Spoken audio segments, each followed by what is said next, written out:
Pasintabi po sa mga nag-aagahan, inireklamo ng mga residente ng isang umaalingasaw na babuyan sa Bacara, Ilocos Norte.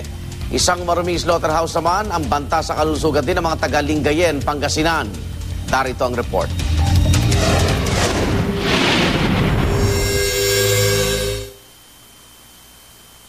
Perwisyo sa mga taga-barangay Kasilyan sa Bacara, Ilocos Norte ang isang babuyan.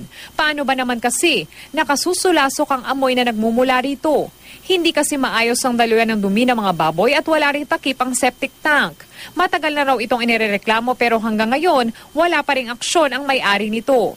Pinangangambahan ng mga residente ang kanilang kalusugan lalo na ang mga bata.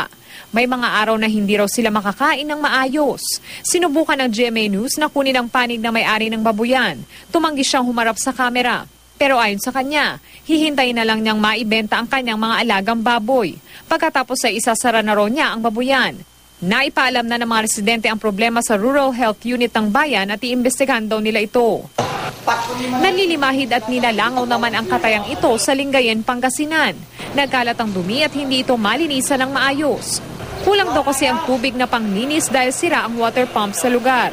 Noong isang taon pa raw inirereklamo ang slaughterhouse. Alam na mga lokal na opisyal ang panganib na dulot ito sa kalusugan, lalo pat lahat ng mabibiling karne sa palengke ay dadaan sa katayang ito. May bago naman daw na slaughterhouse na itinatayo pero hindi pa raw ito tapos. Para sa unang balita, Von Aquino reporting.